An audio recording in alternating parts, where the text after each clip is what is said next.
जब लग गुरु मिले न साचा, तब लग गुरु करो 10 पांचा। क्या गुरु बदल सकते हैं? क्या गुरु बदलने से पाप लगता है? अध्यात्म के इस मैदान में आखिर सही गुरु कौन है? गीता जी में वर्णित तत्वदर्शी संत कौन है?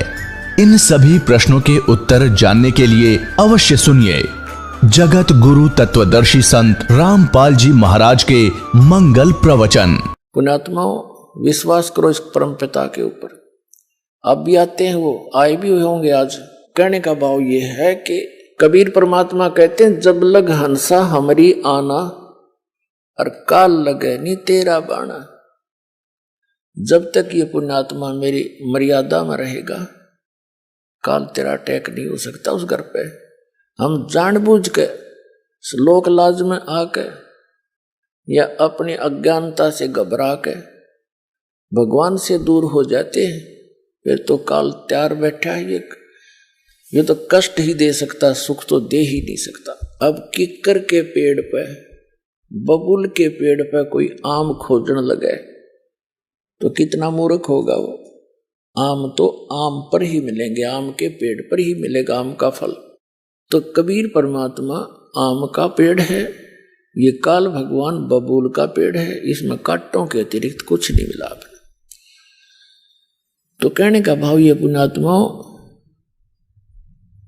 100 वर्ष सतगुरु की पूजा, एक दिन आन उपासी, और वो अपराधी आत्मा फिर पड़े काल की फांसी।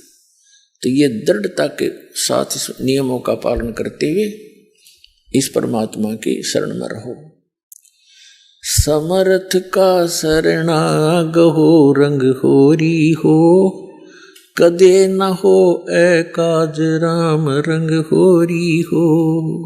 एक किसान भगत था, वो बता रहा था जी, एक दिन मैं अपनी बहन के चला गया। उसके जमीन अधिक थी, वर्षा होगी, हमारे यहाँ वर्षा हुई नहीं। तो उसका संदेशा आ गया कि भाई जमीन जो है काफी, अब वर्षा के कारण सारी ही जमीन की गुड़ाई करनी पड़ेगी हल से। मैं दोनों बैल अपने लेकर, हल लेकर के वहां बहन के वहां चला गया। मेरा बहनोई था, वो दूसरे खेत में काम कर रहा था, उसके अपने बैलों से मेरे को दूसरे खेत में जाना था, मैं वहां चला गया। वहां दोपहर के समय एक छोटा सा तालाब होता, जोड़ी बोलना खेतों में होती है, छोटा सा तालाब। उसके आसपास झाड़ जंखाड़ से होते हैं, वृक्ष होते हैं। वहां बैल बांध के विश्राम कर रहा था दोपहर में। तो मैं थोड़ा सा देखा, अंदर ने एक मंडी सी बनी हुई थी, ऐसे छोटी सी मंडी, किसी पीर की थी। वह मर गया हुआ कोई। ये क्या होता है, ये भक्त जो होते हैं, गुरु होते हैं, ये पिछले पुनकर्मी प्राणी होते हैं। पिछली बैटरी चार्ज होती है इनकी, और आगे सत भक्ति ना मिलने से आगे चार्जर होता नहीं, तो ये मर जाते। मृत्यु के बाद भी इनमें कुछ भक्ति की शक्ति शेष रह जाती है, और वो प्रेत बनकर भटकते रहते हैं। फिर वो मंडी बनवाते हैं, उसमें विश्राम करते हैं इतने को 4 ईंटों के अंदर। तो उस पीर की कोई जैसे बोल देते हैं, एक 5 किलो गुड़ चढ़ा रखा था, जिसने बेली कहते हैं यहाँ पर, बेली। वो 5 सेर गुड़ का वो दान करते हैं। तो मैंने देखा गुड़ बड़ा सुंदर बढ़िया, मैंने वो उठा के कुछ तो आप खाया और कुछ बैलों को खिला दिया। खेतों में चारा चराते, इसमें फोड़ फोड़ के उनका गिर दिया। तो शाम ने मैं घर आ गया। रात को मैं सोया तो मुझे एक 5-1 फुट का, 4-4.5 फुट का व्यक्ति दिखा, दाढ़ी सी बड़ी हुई, साधु संत जैसा, और लाल आंख कर रखी उसने, भयंकर सा चेहरा बना रहा। अनु बोला, मेरा गुड़ तूने खा लिया? तो सपना ही होता है। मैं कहने लगा, बाबा जी तेरा गुड़ ना था, मैं तो मंडी पर ते लाया था ठा के। बोला, वो मंडी मेरी ही है, मैं पीर हूं, फलाना हूं। और नो बोला, तू तगड़े की शरण में है, ना तन्ना मारूं और तेरे बैलान मारता। वो बोला भाई सपना टूट गया, डर सा तो गया बोला कि मैं एक बार अग्यू के बोला आगी भाई एक दिमाग खुली तो कुछ भी को ना। तो सुबह मैंने अपनी बहन और बहनोई से बताया, तो वो दोनों शक पके ही रह गए कि तू जीवे कैसे है, वहां तक इतनी जबरदस्त बला रहती है, उसका किसी ने भी कोई वस्तु ऐसे कर दी गड़बड़, वो जीवित नहीं छोड़ा करता, तू बच कैसे गया। तब मेरा भी जच्ची तो सचमुच ये बात बिगड़ा हो, जब मालिक की शरण ना होती तब उसने बताया हमारा कुछ ना बिगाड़ सकते ये पलूरे, हम परमात्मा की शरण में हैं। तो वो मेरे मुंह का नहीं देखे, सारी कथा सुनकर वो डर गए, फिर और गणे। तो परमात्मा कहते समर्थ का शरणा गहो रंग होरी हो, और कदे ना हो अकाज राम रंग होरी हो। कबीर परमेश्वर के पास ये सभी देवी देवता ये पीर वगैरह जाकर ये भूत खड़े हो गए और कहने लगे भगवान जो आपको पूजते हैं वो हमारी पूजा नहीं करते, अब हमने ठोर बताओ हम कहाँ जाएं। परमात्मा कहने लगे कि जो मेरी पूजा नहीं करते वो तुम्हारे लिए हैं, उनको लूटो खाओ। देवी देव ठाडे भये हमको ठोर बताओ, जो हमको पूजे नहीं उनको लूटो खाओ। कबीर साहब कहते हैं जो मेरी पूजा नहीं करते वो तुम्हारे लिए हैं, और वो क्या किसके लिए है, लेकिन जो मेरी शरण में आ गए हैं उनके निकट मत आ जाना। धर्म राय दरबार में देई कबीर तलाक, मेरे भूले चुके हंस को तू पकड़िए मत कजाक। होय होय पुण्यात्मा, होय होय कितनी भूल लगी थी हमारे को, हम लाल को छोड़कर कौड़ियों को इकट्ठा करके धनी बनना चाहते थे। इतने समर्थ परमात्मा कबीर साहब वो जुलाहा दानक जो काशी में आए थे, जिनको एक कवि कहकर हमने उनके इतिहास को बंद कर रखा था। अपनात्मा ऋग्वेद मंडल नंबर 9 सूक्त नंबर 86 के मंत्र 26 और 27 में, ऋग्वेद मंडल नंबर 9 सूक्त 82 के मंत्र 1, 2, 3 में, ऋग्वेद मंडल नंबर 9 सूक्त 94 के मंत्र 1 में, ऋग्वेद मंडल नंबर 9 सूक्त 95 के मंत्र 2 में, ऋग्वेद मंडल नंबर 9 सूक्त 96 के मंत्र 16 से लेकर 20 तक, और ऋग्वेद मंडल नंबर 9 सूक्त 20 के मंत्र 1 में, ऋग्वेद मंडल नंबर 9 और सूक्त 1 मंत्र 8, 9 में, और भी अनेकों स्थानों पर कबीर परमात्मा की और परमात्मा की यथार्थता भरी पड़ी है। उसमें लिखा कि वो परमात्मा ऊपर रहता तीसरे मुक्ति धाम में, और वहां से गति करके चल के आता है, बिजली जैसी गति से, बहुत तीव्रता से, सेकंड के अंदर, और अच्छी आत्माओं को मिलता है और उनको यथार्थ ज्ञान से परिचित कराता है। उनमें से जिन अच्छी आत्माओं को कलयुग में परमात्मा मिले, जो दास के नोटिस में है, कौन कौन है? आदरणीय धर्मदास साहिब जी, जिनको परमात्मा स्वयं आकर के एक जिंदा महात्मा के रूप में, वो परम पुरुष खुद आए और सतलोक लेकर गए। 3 दिन और 3 रात तक धर्मदास जी भी अचेत पड़े रहे।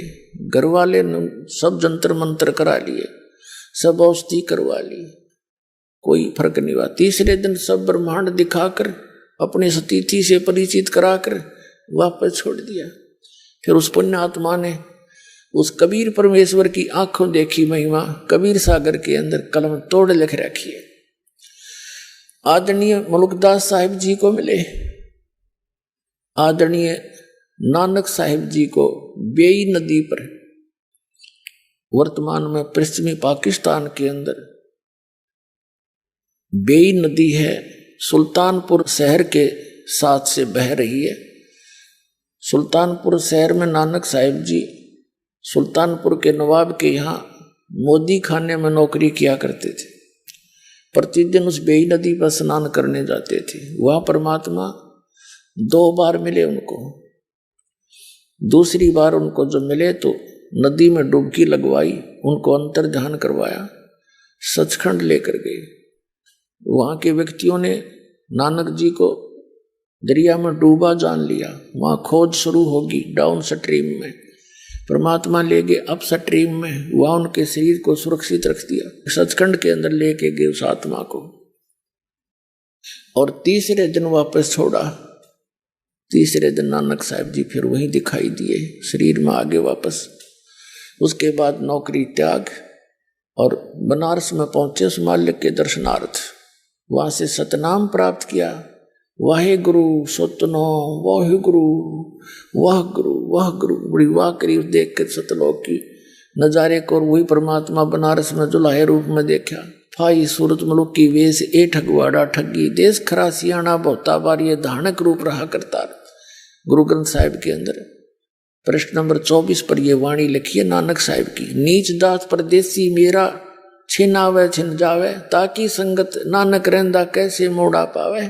उसके बाद आदरणीय दादू साहिब जी को परमात्मा मिले। 7-8 वर्ष के थे दादू साहिब जी, बालक थे। उनके आत्मा को सचखंड लेकर गए। 3 दिन 3 रात तक अचेत पड़े रहे दादू जी का शरीर, सारे हाहाकार मच गई। और तीसरे दिन जब वो जीवित हुए तो वो वाणी बोले जो आंखों देखी थी सचखंड की। जिन मुझको निज नाम दिया, सोए सतगुर हमार, दादू दूसरा कोई नहीं, कबीर सिरजनहार। उसके बाद आदरणीय गरीबदास साहिब जी गांव छुड़ानी जिला झज्जर वाले को मिले, हरियाणा वाले को। 10 वर्ष के बालक थे। सन 1727 में परमात्मा सचखंड से आए। जैसा वो लीला करते हैं, वेद बताते हैं। कबीर साहब कहते हैं वेद मेरा भेद है, मैं ना मिलो वेदन के माही, और जौन वेद से मैं मिलूं ये वेद जानते नहीं।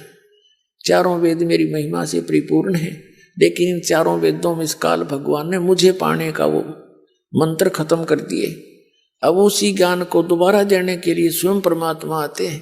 अब आदरणीय गरीबदास साहिब जी को सचखंड लेकर गए। उनका शरीर नीचे रह गया। 2-3 घंटे के बाद अन्य खेतों की बात है, जो पशु चरा रहे थे, गौवे चरा रहे थे अपने खेतों, तो उनको मृत जानकर शाम के समय यानी इस दौरान 8-10 घंटे लग गए। चिता पर रख दिया था तो परमात्मा ने ऊपर सौरी सचखंड वगैरह दिखा कर वापस छोड़ा था। उसके बाद आदरणीय गरीबदास साहिब को परमात्मा ने एक विशेष ज्ञान दिया, कंप्लीट। वो जैसा उनका निर्धारित कार्य था वो किया। जैसे कबीर सागर के अंदर कबीर वाणी में 136 और 37 पृष्ठ पर लिखा है कि 12वां पंथ का जो प्रवर्तक होगा संवत 1774 में उसका जन्म होगा, और वो 12वां पंथ गरीबदास का होगा। उसके माध्यम से मेरी महिमा की वाणी पुनः प्रकट होगी धर्मदास। क्योंकि तब तक कबीर सागर कबीर साहब ने जो दिया था ज्ञान, उसमें कबीर पंथ में घुस कर ये काल के दूत उस ज्ञान का प्रारूप बिगाड़ देंगे। उस ज्ञान को पुनः सुचारू करने के लिए गरीबदास जी को वो पूर्ण ज्ञान दिया। जैसे नानक साहिब जी को भी सचखंड दिखा दिया, ज्ञान मत की कसर थी, लेकिन नानक साहिब जी की जो यथार्थ वाणियां, बहुत सी ऐसी वाणियां थी जिनको संग्रह नहीं किया जा सका, और गरीबदास साहिब जी ने वो कंप्लीट संग्रह करवाया, ये कह करके कि ये लिखे तो पूरी लिखना, ना तो मैं नहीं बोलूंगा।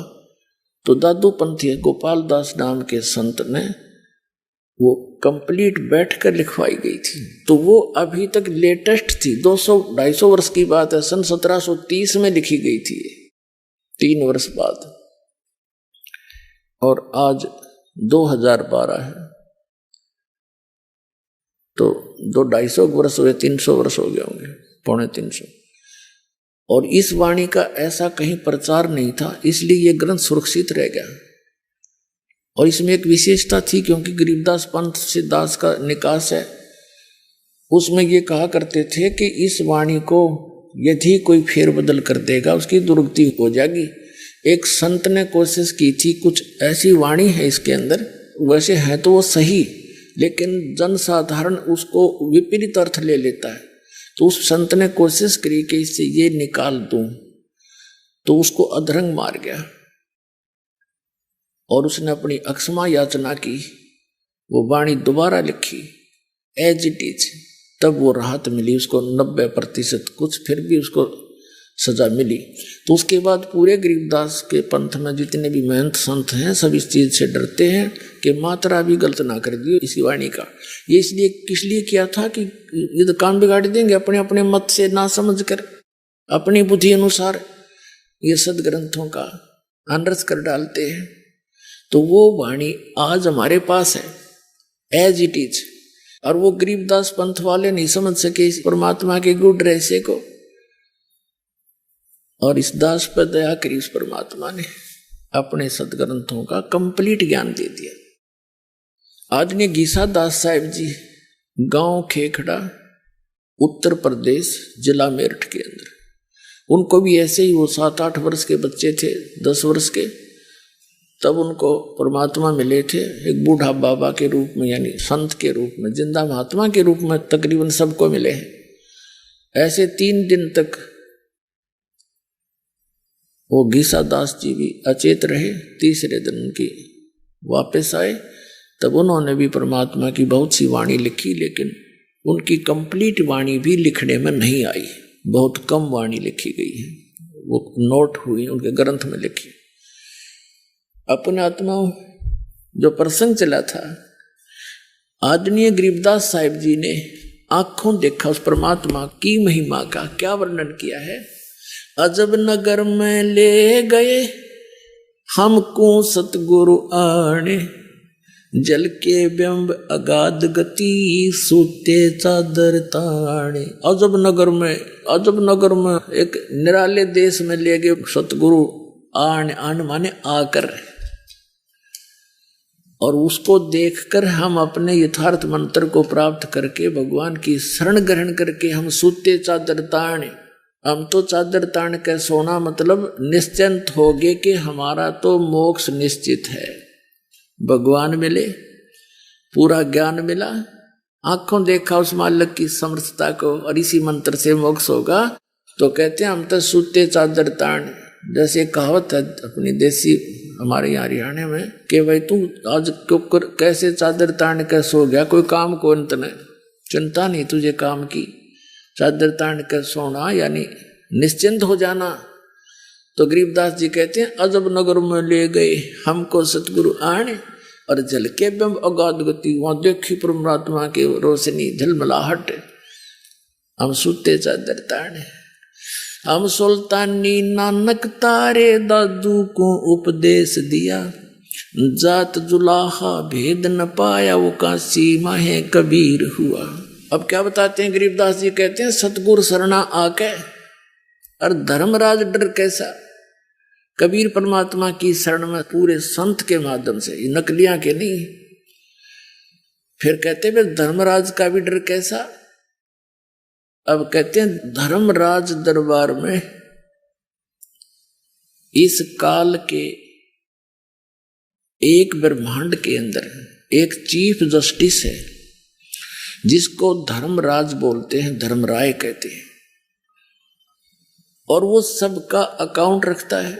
जैसा जिसका कर्म है वो एज इट इज वहां उसके ऑफिस में अपने आप कंप्यूटर में यहां से फैक्स हो जाता, सबके डेली की जो रिपोर्ट है पूरे दिन रात की, और फिर वो सबका अकाउंट रखता है, उसके अनुसार उसको ऑटोमेटिक सिस्टम है उनके पास, और जो जैसा कर्म है उसको उसी अनुसार आगे उसके संस्कार में अपने आप चला जाता है।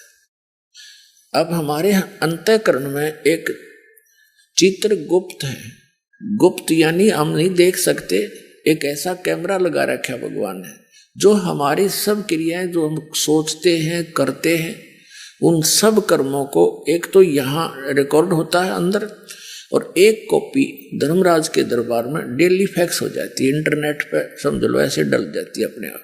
अब परमात्मा के विधान को समझने के लिए साइंस ने बहुत आसान कर दिया हमारा काम, ना तो कति ना दच्चो या बात। अब सारी समझ में आवे है, बुद्धिमान व्यक्ति हो गए। तो कहते हैं कबीर परमात्मा जब मुझे लेकर गए, आदरणीय गरीबदास साहिब जी कहते हैं कि परमेश्वर परम अक्षर ब्रह्म कबीर जी मुझे साथ लेकर जब गए तो यहाँ के उस चीफ जस्टिस के सामने, पहले तो ब्रह्मा विष्णु महेश के लोक में गए, तो जहां भी परमात्मा जाते थे तो सभी खड़े होकर के उनका सत्कार करते थे। हम बैरागी ब्रह्म पद सन्यासी महादेव, सो हम मंत्र दिया शिव जी को, वो करे हमारी सेव। कबीर परमात्मा कहते हैं कि विष्णु जी को हमने पहला मंत्र दिया था, उनको केवल एक मंत्र, इन 500 में से एक मंत्र दिया था, हरियम नाम दिया था, वो शेष बने थे, क्योंकि सभी आत्मा उस परमात्मा की है। सबसे पहले कबीर परमात्मा ब्रह्मा जी को मिले थे, अग्नि ऋषि नाम अपना रखा था, दाता ने बताया था कि मैं अग्नि ऋषि हूँ। ब्रह्मा जी को सारा ज्ञान समझाया, सृष्टि रचना सुनाई, प्रभावित हुआ, क्योंकि ये भी आत्मा भगवान के लिए तड़प रही हैं। 1000 वर्षों तक तप करते रहे, डरे डुबा दिए, काल ने उल्टी साधना करवा के इनको एटम बम बना लिया, सिद्धियां युक्त कर दिया। ये हठ योग करने से कोई लाभ नहीं होता, काल की प्रेरणा, काल का ही मटेरियल इसके अंदर संग्रह होता है, वो नहीं करना हमने। तो ब्रह्मा जी को परमात्मा मिले, सारी कथा सुनाई, बड़ा प्रभावित हुआ और बताया कि बच्चा गुरु के बिना मोक्ष नहीं होगा। ब्रह्मा जी ने उपदेश लिया, परमात्मा ने उनको ओम मंत्र दिया, क्योंकि वो वेद पढ़ा करता, ओम से प्रभावित था। तो परमात्मा चाहते थे एक बार स्टार्ट हो जाए किसी तरह, फिर मैं इसको सही मंत्र दे दूंगा, इसका पीछा छूट जाएगा और ब्रह्मा फिर सबको बता देगा, क्योंकि ज्ञान प्रचार यही कर रहा है, मेरा काम हल्का हो जाएगा। उसके बाद विष्णु जी के पास गए, विष्णु जी ने खूब ध्यान से सुना और उन्होंने भी परमात्मा से दीक्षा ली, उनको हरियम नाम दे दिया। सिर्फ ये देखना चाहते कि एक बार ये मेरी बात को स्वीकार करे किसी तरह। फिर शिव जी के पास गए, बड़ा सत्कार किया भगवान शिव ने ऋषि जी का, ऋषि रूप में परमात्मा का, और खूब ज्ञान सुना, सारी बात स्वीकार की और उनको ये सोहम मंत्र दिया। कबीर साहब कहते हैं सोहम मंत्र हम जग में लाए और सार शब्द हमने गुप्त छिपाए। ये सोहम मंत्र किसी भी ग्रंथ में नहीं मिलेगा, वेद गीता और पुराणों में। परमात्मा कहते हैं सोहम शब्द हम जग में लाए और सार शब्द वो तो अभी किसी को बताऊंगा नहीं, अब समय आया था वो बताने का। अब दास ने सबको देने लगे, जो अधिकारी होते जाएंगे उनको सार शब्द देते जाएंगे। फिर क्या किया, इस काल ने देखा कि ब्रह्मा विष्णु महेश ये तीनों के में उठ पटांग सी बात कर रहे हैं, इनके हृदय में कुछ और ही सोच होगी है। अंदर से ऐसी भावना भर दी और आकाशवाणी कर दी कि ये झूठ बोलता है, क्या वेदों में लिखा है ऐसा तो ये बताता है। तो ब्रह्मा सचेत हुआ, कहा सचमुच वेदों में भगवान, उसने भगवान की आकाशवाणी मान ली, काल की, काल के द्वारा दिएगा ऊपर से आकाशवाणी, और भगवान आए थे वह फेल कर दी। कहा जी सचमुच वेदों में ऐसा कुछ है नहीं। तो दोबारा जो परमात्मा गए उसी ऋषि रूप, तो ब्रह्मा जी ने कहा कि नहीं ऋषि जी, आपकी बातें अप्रमाणित हैं, वेदों में ये ज्ञान नहीं लिखा है, ऐसा नहीं वैसा नहीं। तो परमात्मा बोले इसे इतने वेद पढ़े जब तुमने का ये नहीं लिखा, तो उन्हें पता लग गया काल प्रेरणा होगी इनके अंदर, ये सुनेंगे नहीं, लेकिन फिर भी ये नेक आत्मा है, साधु संतों का आदर करते हैं और इनको ये भी पता है कि ऋषि का अनादर करने से ये विषैले सर्प भी हैं, श्राप भी दे देते हैं, इसलिए इनसे वैसे भी आदर करते हैं ऋषि रूप में विराजमान किसी व्यक्ति का। जैसे भगवान विष्णु जी को नारद जी ने श्राप दे दिया, उस श्राप के कारण और श्री राम रूप में जन्म होया, सारा जीवन बिरान माटी हुई, पत्नी कहीं, आप कहीं, बच्चे कहीं, उसके श्राप से ही वो कष्ट उठाया। तो इससे डरकर भी वो आदर सत्कार तो करते हैं ऋषि का, लेकिन करते हैं वही जो उनकी अपनी साधना है। तो परमात्मा दोबारा गरीबदास जी को लेकर जब गए इन ब्रह्मा विष्णु महेश के लोक में, गरीबदास जी के सामने तो वो महात्मा रूप में थे ही, जब वहां पहुंचे तो उनको उसी रूप में दर्शन दिए जिस रूप में वो प्रथम बार मिले थे। तो जिसके भी पास गए वो खड़े होकर के सत्कार किया, आओ महाराज जी। और परमात्मा ने कहा कि तुम गलती कर दी बच्चों, उस ज्ञान को, उस नाम को छोड़कर। वो नाम बोले जी नाम तो हम वही जपते हैं। परमात्मा बोले मैंने और भी कुछ आपको बताना था, तो वो नहीं स्वीकार किया। तो ये सारी कुछ डिस्कस वार्ता इसलिए करवाई गरीबदास जी के सामने, परमात्मा ने उनके मुंह से बुलवा दिया कि सचमुच ये परमात्मा इनसे मिले थे और ऐसा ऐसा इनके साथ बात हुई थी। उसके बाद गए धर्मराज के दरबार में, चीफ जस्टिस के ऑफिस में। तो वहां जाते ही धर्मराज खड़ा हो गया, अपनी आसन को त्याग कर। अपने आत्मा, ये अध्यात्म जगत जो है इसके अंदर आध्यात्मिक ही सब क्रियाएं काम करती हैं। इनको अपने आप आभास हो जाता है कि जो ये सामने व्यक्ति आया है ये कितनी पावर युक्त है। उनके बस की बात नहीं हुई, अपने आप आसन उनका खिसकने लग जाता है, तो वो समझ जाते हैं कि ये कोई आम व्यक्ति नहीं। तो धर्मराज के दरबार में परमात्मा पहुंचे तो उसका आसन ऐसे ऐसे करने लगे। वो एकदम खड़ा हो गया और हाथ जोड़कर खड़ा हुआ। तब परमात्मा खड़े हैं, जैसे एक छोटे अधिकारी को बड़ा अधिकारी आदेश देता है और साथ में उसको डांट भी लगाता है। इस प्रकार वार्ता कबीर साहब ने यहाँ के धर्मराज के साथ की। आंखों देखा, अपने सामने रूबरू हुई वो वार्ता आदरणीय गरीबदास साहिब जी ने अब किस प्रकार चित्रार्थ की वो आपको सुनाते हैं। आदरणीय गरीबदास साहिब जी क्या बताते हैं। पंजा दस्त कबीर का सिर पर रखो हंस, यम किंकर चंपे नहीं उधर जात है वंश। पंजा दस्त कबीर का और सिर पर रखो हंस। हे पुण्यात्माओं, अपने कबीर परमेश्वर का पंजा अपने सिर पर रखना और यम के दूत आपके निकट नहीं आवेंगे और तुम्हारा पूरा कुल का कुल पार हो जाएगा। पंजा दस्त कबीर का सिर पर रखो हंसे, जम किंकर चंपे नहीं उधर जात है वंश। दर्द बंद दरवेश हैं ये सतगुरु पुरुष कबीर, नाम लिए बंद छूटे है ये टूटे जम जंजीर। दर्द बंद दरवेश है, दरवेश माने संत, यानी जब वो परमात्मा संत रूप में आते हैं तो वो हमारे हमदर्द हैं, हमारे दुख में दुखी होते हैं, वो हमारी पीड़ाओं को समझते हैं। दर्द बंद दरवेश हैं सतगुरु पुरुष कबीरे, नाम लिए बंद छूटे हैं ये टूटे जम जंजीरे। सतगुरु पुरुष कबीर हैं ये तीन लोक तत्सारे, कोट 49 पृथ्वी ये 14 भवन आधारे। सतगुरु पुरुष कबीर हैं ये तीन लोक तत्सारे, 2-4 की क्या कहूँ ये तार हंस अपारे।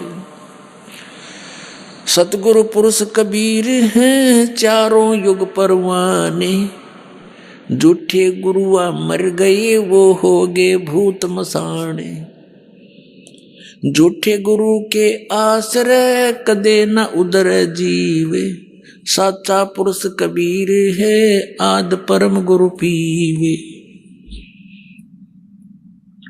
सतगुरु पुरुष कबीर का विकम पंथ बैराट, शिव सन का दिक ध्यावे ही ये मुनिजन जो है बाटे।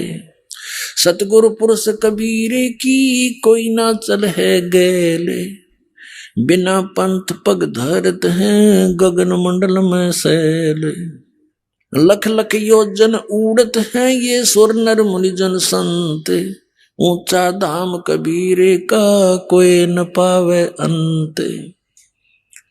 अब आदरणीय गरीबदास साहिब जी अपने परमेश्वर कबीर जी की आंखों देखी महिमा कैसे चित्रार्थ कर रहे हैं कि कबीर परमात्मा का पंजा सिर पर रखोगे यानी उसकी शरण में रहोगे तो तुम्हारे ऊपर यम के दूत कभी अटैक नहीं कर सकते और तुम्हारा कुल का कुल पार हो जाएगा, उद्धार हो जाएगा सबका। अपना आत्माओं, एक तो आप देखना हमारे इस कबीर परमात्मा के इस दास के माध्यम से जो शरण में आए परिवार है, उनके छोटे छोटे बच्चों से लेकर और बुढ़े तक की क्रिया देखना। छोटे छोटे बच्चे पूरा मंगलाचरण याद किए हुए हैं, परमात्मा की वाणी बोलते फिरते हैं। बूढ़े बूढ़े भी भगवान की महिमा का गुणगान करते हैं, फालतू बातें नहीं करते किसी से। तो अब उनके जो अब संतान होने लग रही है, हमारे जो 10-10, 15-15 वर्ष से उपदेशी है, अब उनके घर में जो हंस बेटा या बेटी जन्म ले रहे हैं, वो पुण्यात्मा रही है जो परमात्मा के सटोक में इस ब्रह्मांड में रखी हुई थी, और जिनको अब जन्म देना था इस समय। और वो इतने पुण्यकर्मी पुण्यात्मा, उनको गर्भ में भक्ति मिलने लग रही। माता के गर्भ से ये सत भक्ति सत ज्ञान वो लेकर के साथ उतरते हैं, नीचे आते। और एक अन्य संतों की इनका देखो आप, ये दूसरे राधा स्वामी धन धन सतगुरु, इनका कोई ज्ञान नहीं, इनके पास कोई ऐसी परमात्मा की मुखारबिंद से उतरित वाणी नहीं। वो शिवदयाल भूत बना बैठा, बुक्की में बोल रहे इनका धन धन सतगुरु सच्चा सौदा। और राधा स्वामी इन सब का मुखिया जो इनका प्रवर्तक है शिवदयाल जी, गलत साधना करके झूठा गुरु था वो। गरीबदास जी कहते हैं सतगुरु पुरुष कबीर हैं ये चारों युग प्रमाण, चारों युग प्रमाण है इनका। और ये झूठे गुरु अमर गए हो गए भूत मसान, ये शमशान घाट पर भूत बने आणने सारे। ये प्रमाण आपके सामने आपको सैकड़ों बार दिखाया है। शिवदयाल जी जो राधा स्वामी पंथ का प्रवर्तक है, जो भारतवर्ष में सबसे ज्यादा संख्या को बर्बाद करके चला गया, वो खुद भूत बन का अपनी शिष्या बुक्की में बढ़ के वो कापीवर रोटी खावे, और सतलोक के लक्षण है उसके गए हुए। तो कहने का भाव ये है, जब तक हम सतगुरु शरण में नहीं आते हमारी दुर्गति होती है। कबीर साहब कहते हैं सतयुग में सत सुकृत कै टेरा, त्रेता नाम मुनींद्र मेरा, द्वापर में करुणा में कहाया, कलयुग नाम कबीर धराया। चारों युग में संत पुकारे, कूक कहा हम हेल रे, हीरे माणिक मोती बरसे, ये जग चुगता ढेल रे। कहते हैं सतगुरु पुरुष कबीर की कोई ना चल है गैल, गैल माने मार्ग, उस पंथ पर, उस गैल में, उस मार्ग में कोई नहीं चलता जो बिना पंथ पग धरत है। यानी जैसे विहंगम मार्ग होता है, पक्षी वाला मार्ग, एक तो पपील मार्ग होता, पपील यानी चींटी। चींटी किसी वृक्ष पर चढ़ती है तो नीचे से शुरू करती है, जड़ से चढ़ती चढ़ती टहनी के चाहे शिखर में भी पहुंच जावा। और पक्षी क्या करता है, एक वृक्ष से उड़ा दूसरे पर जा बैठा 1 सेकंड में, इसको विहंग मार्ग कहते हैं। तो ये परमात्मा कबीर साहब के बारे में गरीबदास जी बता रहे हैं कि सतगुरु पुरुष कबीर की कोई भी उस मार्ग पर नहीं चल रहा है, और उसके ना चलने से उन्हें कुछ प्राप्ति नहीं हो रही है। कैसे? लख लख योजन उड़त हैं ये सुर नर मुनिजन संत, ऊंचा धाम कबीर का कोई न पावे अंत। कहते हैं ऋषि सुर नर मुनिजन समाधिस्थ होकर के लाखों किलोमीटर तक, लख लख योजन, 1 योजन 12 किलोमीटर के लगभग होता है, तो इनको 12-12 लाख किलोमीटर ऊपर तक इनकी समाधि चली जाती है। लेकिन उस कबीर साहब के धाम तक ये इस विधि से जा नहीं सकते। वो परमात्मा की जो विधि है, मार्ग है, उससे ही वहां जाया जाता है। अब आगे क्या बताते हैं, धर्मराय दरबार में देई कबीर तलाक, मेरे भूले चूके हंस को तू पकड़िए मत कजाके। अपने आत्मा अभी तक हमने ज्ञान था नहीं, दंत कथा लोक वेद सुना करते इन नकली संतों, ऋषि महर्षि आचार्य और शंकराचार्यों से, जिनका कोई सिर पैर नहीं था।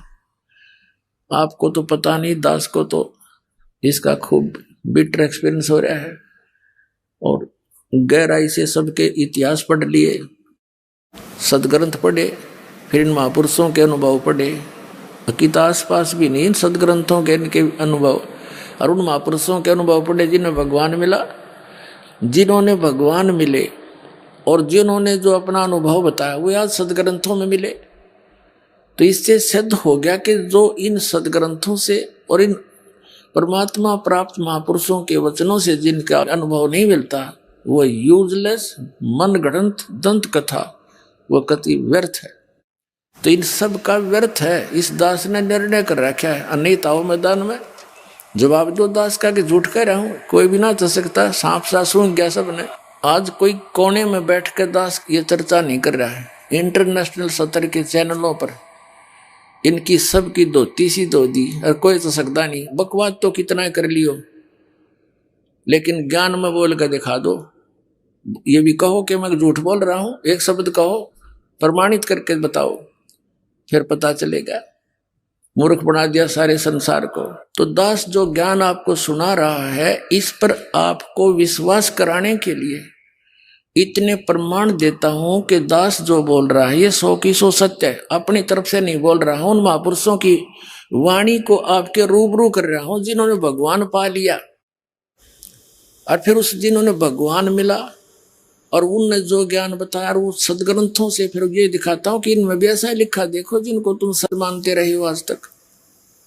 तो फिर विश्वास आसानी से हो जाएगा। ये विश्वास होना ही कठिन हो रहा है कि कबीर इज गॉड। और जिस दिन आपका ये हो गया कबीर इज गॉड, बस बातें खत्म हो जाएगी। फिर त्या वाणी पढ़ा करेंगे, आंखों में आंसू आया करेंगे, घर घर बैठ कर भगवान की चर्चा चला करेंगी। बकवाद करते हैं सारा दिन 2 रोटी के लिए।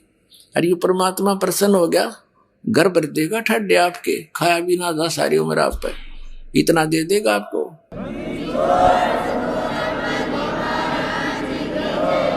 जिस माया के लिए सारा दिन कर्म बिगाड़े, हम धक्के खाते फिरे, 100 झूठ बोले और फिर भी पूरा ना पटता।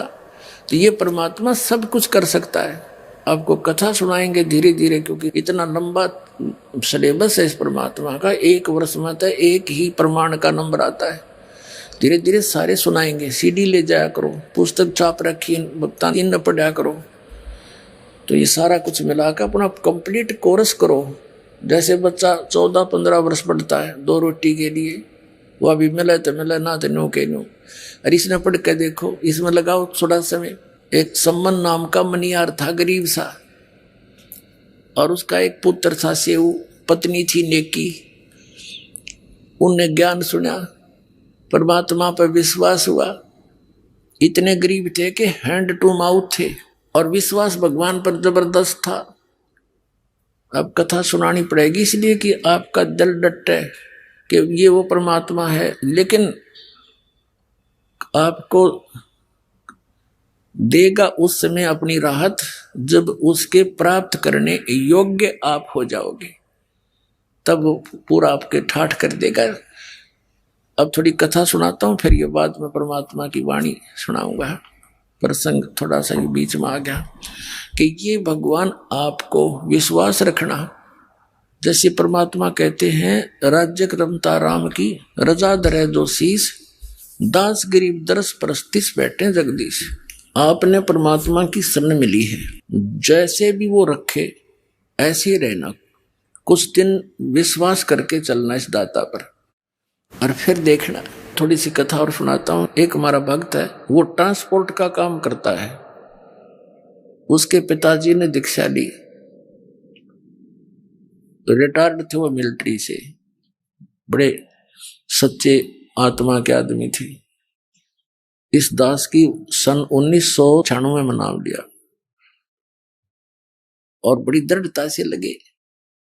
पहले वो दूसरे और पंथों से नाम कहीं से नहीं ले रखा था। जैसे हमारे इस क्षेत्र में विशेषकर रोहतक जिले में महर्षि दानंद की ज्यादा छाप थी, उससे भी प्रभावित थे, पर इस ज्ञान से वो काफी एकदम बदल गए। फिर उन्होंने अपने बच्चों से, उसका लड़का जो पूना रहता था उससे कहा, बेटा मैं नाम ले लिया तुम भी ले लो।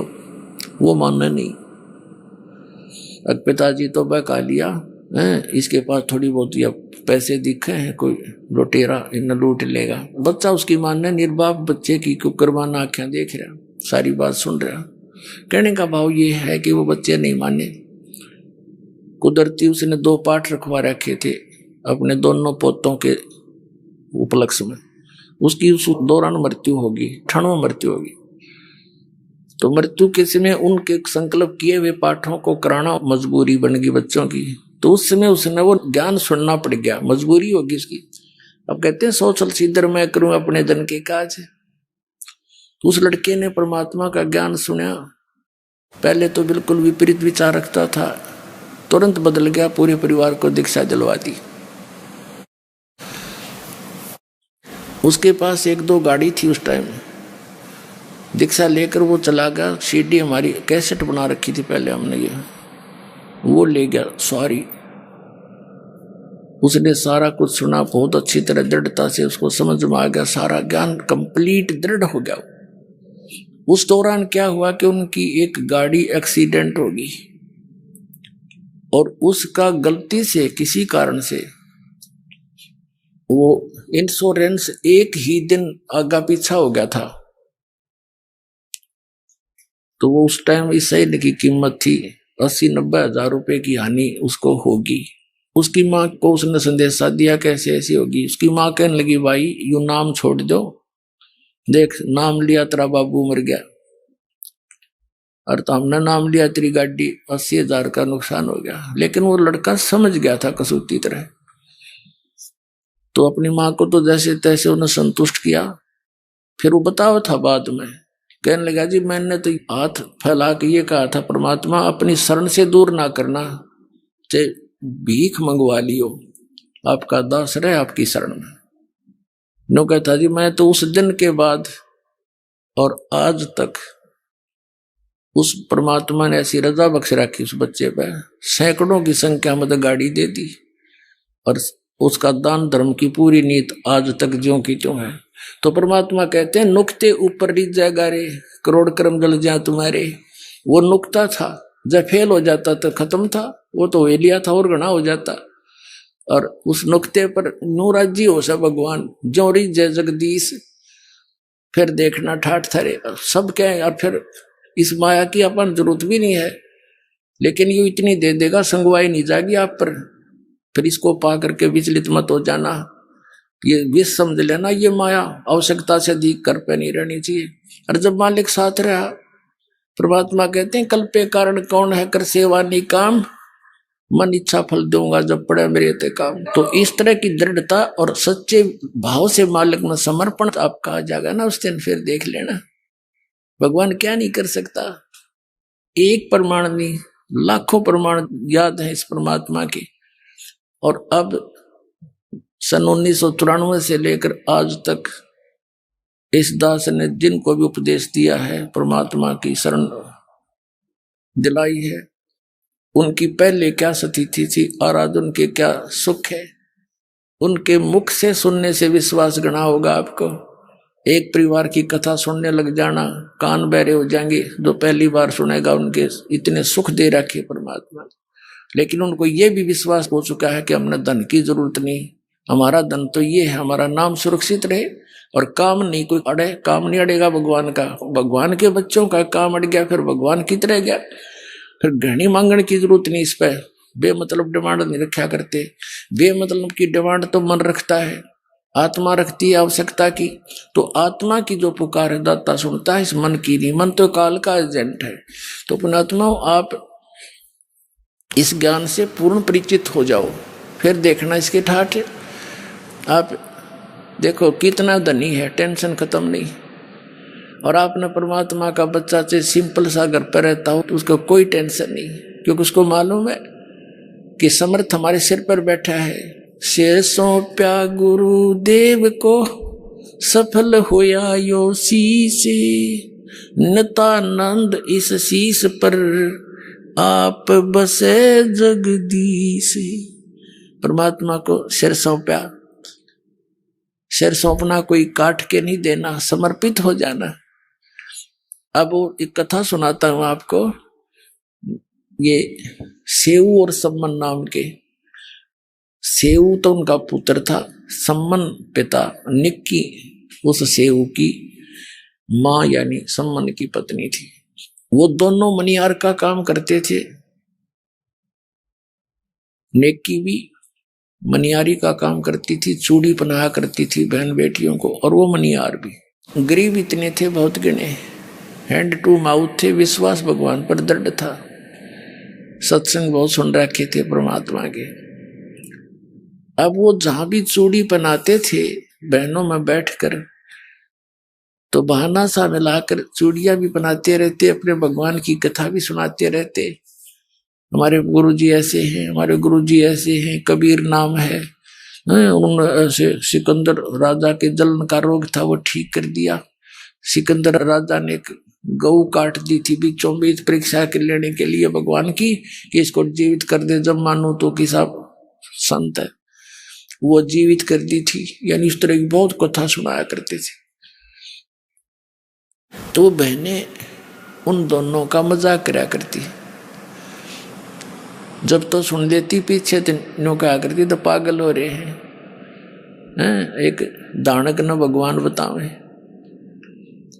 कहने का भाव ये है कि वो अपने स्वभाव व सबको ऐसे बताते रहते थे। एक दिन क्या हुआ कि सेऊ नाम का जो लड़का था अन्य बच्चों में खेला करता था, वो भी यही कथा सुनाता बच्चों में। तो वो बच्चे कहा करते थे कि आप बताते हो आपके गुरुजी सिकंदर लोधी के वहां गए, घर पे गए, वीर सिंह बघेला काशी के नरेश के घर पे गए, उन नाम ले रखा था। और भी आप ऐसे दामोदर सेठ के घर पे गए, तुम्हारे घर पर क्यों ना आते? तुम्हारे गुरुजी तो स्वार्थी हैं, वो तो पैसे वाले और राजाओं के पास जाते, तुम्हारे घर पर आए कभी? वो कहने लगा बच्चा था सेव, ना भाई हमारे घर पर तो गुरुजी नहीं आए कभी। फिर वो तो भाई पैसे वालों के जाते हैं, ये तो पैसे के पुजारी होते ये गुरु। अब वह बच्चे के बाद खटक गई, उसने अपनी माता और पिता से कहा कि माता अपने गुरुजी कभी अपने घर नहीं आ जाएंगे? वो हमारे घर गुरुजी आ जाएं तो बड़ी अच्छी बात हो। तो नेकी और संबंध दोनों कहने लगे बेटा उनके तो लाखों सेवक हैं, और किस किस के घर में जाओगे, वो तो दूर थोड़े ही हैं, परमात्मा तो बेटा हमेशा साथ रहते हैं। सेऊ आंखों मासूं भर के कहता माता जी बच्चे ऐसे ऐसे कह रहे थे, और एक बार गुरुजी आ जाना तो मैं उनको कहने जोगा हो जाऊं। अब देख आगे ना मेरे गुरुजी स्वार्थी नहीं है, मैं कहता हूं उनको पर वो नहीं मानते। ऐसे उनकी चर्चा हो रही थी और नेकी और संबंध उनको समझा रहे थे बेटा हमारे साथ ही रहते हैं, वो दूर थोड़े ही है, अब किस किस के घर जाएंगे गुरुजी से ऐसे ऐसे। और उधर से ये एक कमाल नाम का लड़का 10-12 वर्ष का, उसकी मृत्यु हो गई थी, उसको जल प्रवाह कर दिया। कुछ कबीले ऐसे हैं जो ना दफनाते हैं, जमीन में नहीं गाड़ते हैं, ना जलाते हैं मुर्दे को, वो जल प्रवाह कर देते हैं। 4 प्रकार से दाग दिए जाते हैं इस बॉडी को, शरीर को। एक तो जमीन में दबा देते हैं, दूसरा सभा कर देते हैं, जला देते हैं, और तीसरा एक बड़ा सा मचान बनाकर ऊंचा सा पिलर उसके ऊपर डाल देते हैं, उसको पक्षियां खा जाते हैं, या जंगल में डाल देते हैं कहीं सुरक्षित स्थान। और चौथे प्रकार का जल प्रवाह कर देते हैं, कुछ ऐसे कबीले हैं। आइए अब हम उन श्रद्धालुओं के अनुभव जानते हैं जो जगत गुरु तत्वदर्शी संत रामपाल जी महाराज जी से दीक्षा प्राप्त कर चुके हैं तथा उनके द्वारा बताए गए भक्ति मार्ग पर चल रहे हैं। जी नमस्कार। नमस्कार जी। सर क्या नाम है आपका? सर मेरा नाम राजीव कुमार है। राजीव जी कहाँ से आए हैं आप? सर मैं नरेला से आया हूँ, नरेला में एक गांव पड़ता है हमीदपुर, वहाँ से आया हूँ मैं। संत रामपाल जी महाराज से नाम दीक्षा लेने से पहले आप क्या भक्ति साधनाएं करते थे? सर मैं हनुमान जी की भक्ति करता था, मेरे पिताजी और मेरा पूरा परिवार हनुमान जी की ही भक्ति किया करते थे, सारा पूरा हमारा घर। सर आपने बताया कि आप हनुमान जी की साधना कर रहे थे, तो फिर संत रामपाल जी महाराज जी से नाम दीक्षा क्यों ली?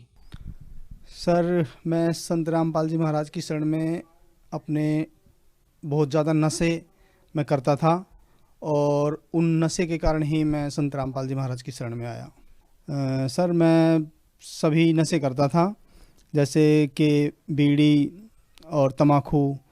मैं लगभग 20 सालों से बीड़ी और तम्बाकू का इस्तेमाल करता था, और उसके बाद 2002 के आसपास से मैं सुल्फा, गांजा, चरस, अफीम और सभी प्रकार की जो बियर और शराब है वो सारे इस्तेमाल करने लगा था धीरे धीरे, और बहुत ही ज़्यादा करता था।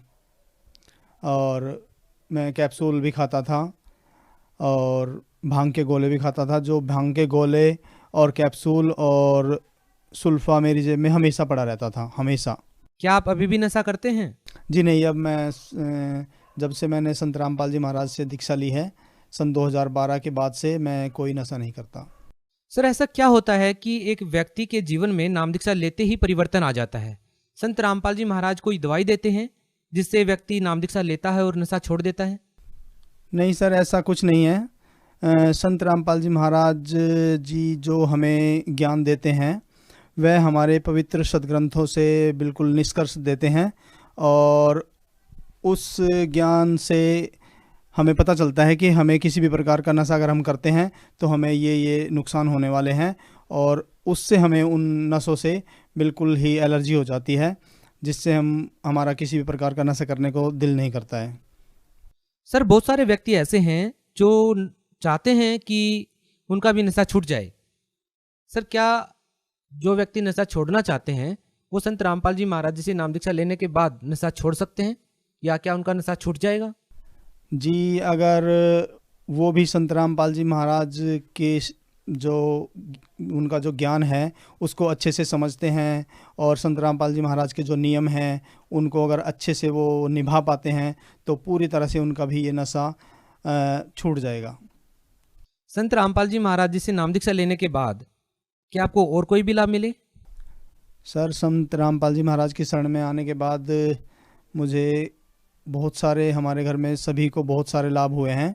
जैसे कि एक बार हम सन 2014 में संत रामपाल जी महाराज के सत्संग सुन के और दोपहर को आ रहे थे घर के लिए वापस, जिसमें मेरी मम्मी थी, एक मेरी साली की लड़की थी, और मेरे 2 बच्चे थे और मेरी वाइफ थी। हम 6 जने गाड़ी से अपनी आ रहे थे, तो हमारे पीछे से एक इनोवा बहुत ही तेज़ी में आ रही थी। हमारी स्पीड लगभग 40 थी और उसकी स्पीड लगभग 90 थी। उसने हमें पीछे से आके टक्कर मारी, और उस टक्कर से इतनी भयंकर आवाज़ हुई कि आसपास के 200 मीटर 300 मीटर तक लोग इकट्ठे हो गए, और वो आके बोले कि भाई इसमें तो कोई भी नहीं बचा होगा। लेकिन जब उन्होंने आके हमें देखा तो हम 6 के 6 जने बिल्कुल सुरक्षित थे, और हमारा कुछ भी ज़रा सा भी नुकसान नहीं हुआ था। बस हमारी गाड़ी पीछे से कुछ उसमें निशान पड़ गए थे, और जिसने हमें जो टक्कर मारी थी, जिस गाड़ी ने, उस गाड़ी को बिल्कुल वो आगे से ख़त्म हो गई थी। हमारी गाड़ी उसके बाद भी वहाँ से चल के और लगभग 130 किलोमीटर दूर तक अपने घर तक हम सुरक्षित आए, और जिसने हमें टक्कर मारी थी उसकी गाड़ी वहीं पे जाम, जो क्रेन से गई है बाद में। फिर हमें सर ये लाभ मिला, नहीं तो उसमें बहुत ही बड़ी अड़ोस पड़ोस के जितने भी जो आए थे लोग इकट्ठे हुए थे, वो कह रहे थे कि इतनी भयंकर आवाज़ थी कि इसमें कोई बचना ही नहीं था, सारे के सारे मरने थे ये। लेकिन हमारी वहाँ पे संत रामपाल जी महाराज की दया से हम वहाँ बिल्कुल सुरक्षित थे, सारे के सारे जने। सर, और कोई लाभ? सर, मेरी पत्नी हैं, और मेरे नाम लेने के बाद उन्हें लगा कि इतना बड़ा बिगड़ा हुआ आदमी, इतना नशेड़ी आदमी इस मार्ग पे जाके और कैसे बिल्कुल ठीक हो गया, तो उन्हें कुछ थोड़ा थोड़ा विश्वास होने लगा। और मेरी घरवाली कहने लगी कि जी आप इतना नशा करते थे और अचानक से ऐसे कैसे हो गया ये सब। तो क्या मेरा भी ये थायराइड जो मुझे है, थायराइड था मेरी पत्नी को, और पिछले 3-3.5 सालों से वो थायराइड की दवाई खा रही थी कंटिन्यू, जिनको पहले लो यानी कि 25 mg की टैबलेट खानी पड़ती थी। उसके बाद वो थायराइड बढ़ रहा था, और फिर उन्होंने 50 mg की टैबलेट शुरू कर दी, और फिर वो लास्ट में जब वो ज़्यादा ही बढ़ने लगा तो उन्होंने 100 mg की टैबलेट शुरू कर दी थी, और डॉक्टर ने कहा था कि इसका कोई इलाज नहीं है, आपको ये टैबलेट उम्र भर खानी है। तो हमने डॉक्टर साहब से पूछा था कि जी सर इसका कोई ऑपरेशन वगैरह कुछ हो तो आप बताओ, तो उन्होंने मना कर दिया था, नहीं इसकी उम्र भर ऐसी टैबलेट खाते रहो। तो वो अपने उस थायराइड से काफ़ी परेशान थी। वो बोले कि जी अगर वहाँ पे जाके मुझे भी इसमें आराम हो जाए तो फिर उनको मैंने बताया कि भाई जैसे विश्वास मैंने किया है और मैं उनके जो नियम हैं उनको मैं निभा रहा हूँ, अगर इस तरह से कर सकते हो तो 100% बिल्कुल आराम होगा। तो इस चीज़ की उत्सुकता से वो मेरे नाम लेने के 3 महीने बाद ही मेरी घरवाली भी मेरे साथ आई, और उन्होंने भी ज्ञान को अच्छे से समझा, नियम समझे और उन्होंने नाम दीक्षा ली। नाम दीक्षा लेके और जैसे ही वो घर गए तो उन्होंने वो नियम सारे निभाने शुरू कर दिए जो पहले से ही उन्हें पता था कि भाई ये कैसे कैसे नियम है, वो निभा रहे थे। तो आके उन्होंने 5-6 दिनों के बाद वो टैबलेट मतलब 5-6 दिन तक ली, उसके बाद उन्होंने छोड़ दी। और 15 दिनों के बाद जब उन्हें मैंने बोला कि भाई वो टैबलेट लानी है, वो मुझे शीशी दे दे खाली, उसको दिखा के मैं टैबलेट ले आऊँगा, तो वो बोली कि उसमें तो सारी शीशी भरी पड़ी और मैंने तो खाई नहीं उसके बाद। तो जब वो नहीं खाई तो उसको याद आया कि मैंने खानी थी वो टैबलेट और उन्होंने खाई नहीं। तो वो हमने डॉक्टरों को चेक कराया तो डॉक्टर बोले कि भाई ये ऐसे ठीक तो होता नहीं, बाकी आपका हो गया ठीक, ये तो कोई चमत्कार ही है। तो उनका थायराइड पूरी तरह से ख़त्म हो गया, बिल्कुल ठीक हो गया, अभी वो बिल्कुल पूरी तरह से स्वस्थ है। सर एक बार हमारा बेटा है प्रणव, और उसको ना छोटे से को ही 1.5 साल के बच्चे को ही उसका ऑपरेशन हुआ था गले का।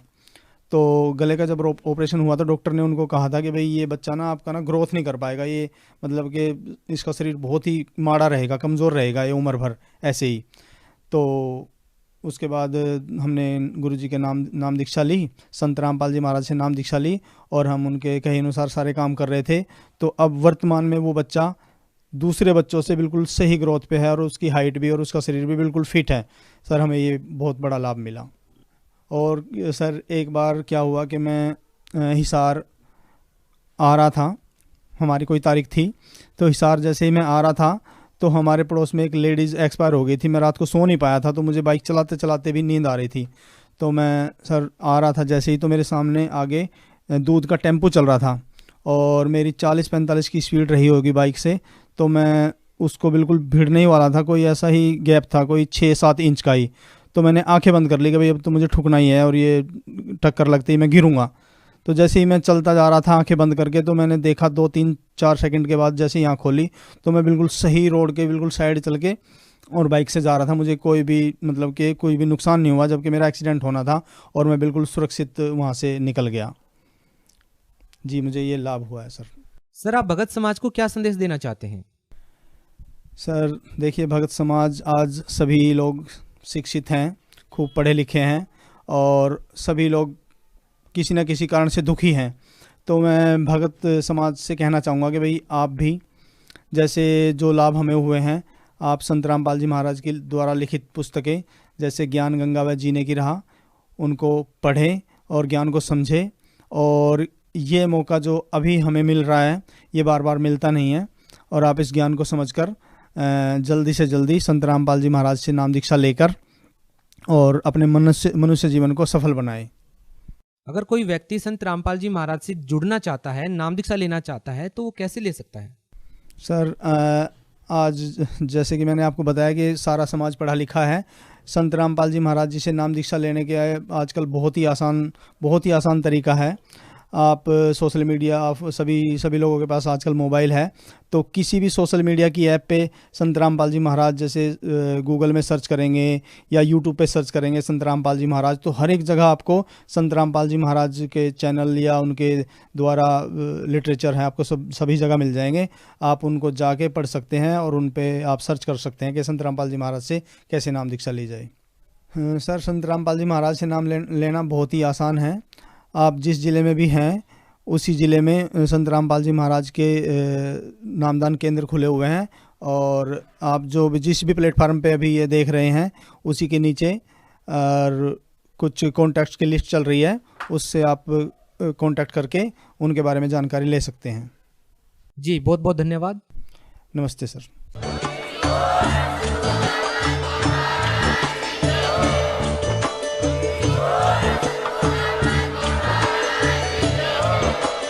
आप सुन रहे थे जगत गुरु तत्वदर्शी संत रामपाल जी महाराज जी के मंगल प्रवचन। अधिक जानकारी के लिए विजिट कीजिए हमारी वेबसाइट www.jagatgururampalji.org। संत रामपाल जी महाराज जी के शुभ आशीर्वाद से पूरे विश्व भर में 500 से भी ज्यादा नाम दीक्षा केंद्र हैं, जिन पर संत रामपाल जी महाराज जी द्वारा ऑनलाइन निशुल्क नाम दीक्षा दी जा रही है। अपने नजदीकी नाम दीक्षा केंद्र का पता करने के लिए संपर्क करें 8222880541।